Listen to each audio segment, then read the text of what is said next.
नमस्कार मंडळी. तर ही आहे कुरडूची भाजी. ही कुरडूची भाजी म्हणजे आपण जशी पाल्याची भाजी असते ना, किंवा तांदळाची जशी भाजी असते, तशी ही कुरडूची रानभाजी आहे. ही शेताच्या मेरांवर किंवा अशा नदीच्या किनारी डोंगरावर ही भाजी सहज प्रमाणात उपलब्ध होते.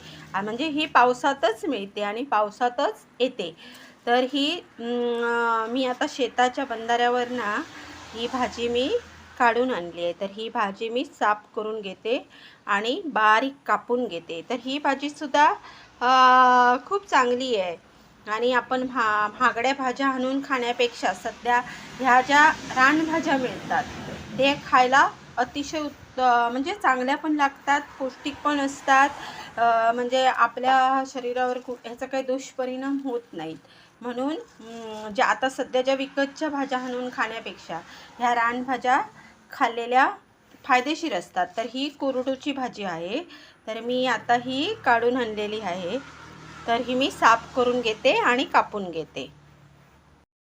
तर ही बघा मंडळी, ही भाजी ना मी बारीक अशी कापून घेतली आहे. ती कापण्या अगोदर मी हिला एक 10-15 मिनटं मिठाच्या पाण्यात ठेवलेली. म्हणजे कसं, रानभाज्या जरा मिठाच्या पाण्यात ठेवल्या की वरती काय रोगजंतू असले तर ते निघून जातात. आणि स्वच्छ पाण्याने दोनदा, मिठाच्या पाण्यातनं काढून स्वच्छ पाण्याने दोनदा धुवून घेतली आणि बारीक कापून घेतली. म्हणजे आपण जशी पालेभाजी कापतो ना तशीच भाजी कापायची आणि हिला फार काही साहित्य लागत नाही. तर मी हे ओलं खोबरं घेतलं आहे, हा कांदा घेतला आहे, ही मिरची घेतली आहे आणि मीठ, एवढ्याच गोष्टी या भाजीला लागतात.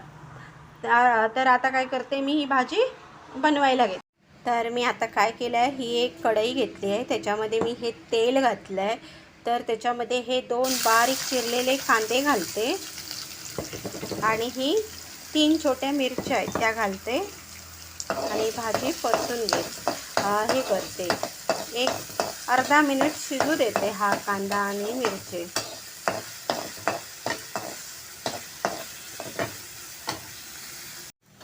तर आता आपलं अर्धा मिनिट झालं आहे आणि आपला हा जो कांदा आहे ना तो थोडा सॉफ्ट झाला आहे. तर तो जास्त हे करायचं नाही, जास्त पण करपू द्यायचा नाही. आणि आता आपली ही जी भाजी आहे ना, भाजीवरती टाकायची.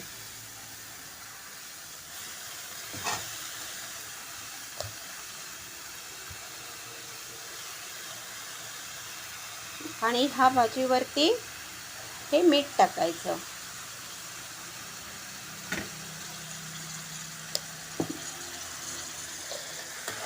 आणि व्यवस्थित भाजी मिक्स करून घ्यायची.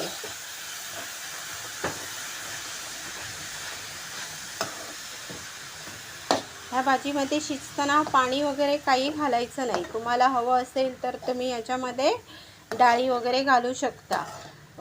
चणा डाळ, मूग डाळ, उडीद डाळ तुम्ही घालू शकता.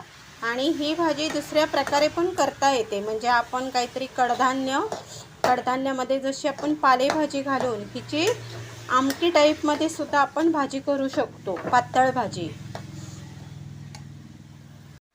तर आता आपलं 1 मिनिट झालेलं आहे आणि ही भाजी परतून घ्यायची, व्यवस्थित तिला ढवळून घ्यायची. तर आता मी अजून एक हिला 2 मिनटं शिजू देते. तर आता परत 1 मिनिट मी शिजू दिलेलं झाकण ठेवून. तर हे बघा, आपली ही भाजी जी आहे ना ती आता हे बघा व्यवस्थित शिजली पण आहे आणि ही तयार झालेली आहे. तर आता काय करायचं, हे जे ओलं खोबरं आहे ना ते आतमध्ये घालून घ्यायचं आणि हे व्यवस्थित मिक्स करून घ्यायचे आणि वरती झाकण ठेवून आणि अर्धा मिनिट शिजू द्यायचं. तर आता आपली ही भाजी तयार झालेली आहे. हे बघा,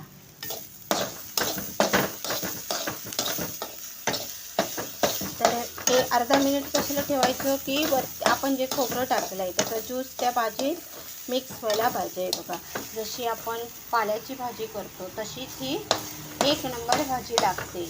पौष्टिकसुद्धा असते, औषधी गुणधर्मसुद्धा असतात या भाजीमध्ये. तर तुम्ही सुद्धा नक्की करा. तर अशा प्रकारे आपली ही कुरडूची रानभाजी तयार झाली आहे. अगदी पालेभाजीसारखीच छान लागते, खायला पण खूप. आणि आपल्या पोटासाठी किंवा शरीरासाठी खूप हितकारकसुद्धा आहे. त्यामुळे ह्या पावसाच्या सीझनला तुम्ही नक्कीच ही भाजी करा आणि ही पावसातच मिळते, इतर कोणत्याही ऋतूत ती मिळत नाही. त्यामुळे ह्या पावसाच्या सीझनमध्ये ही भाजी तुम्ही उपलब्ध करा आणि नक्कीच एकदा तरी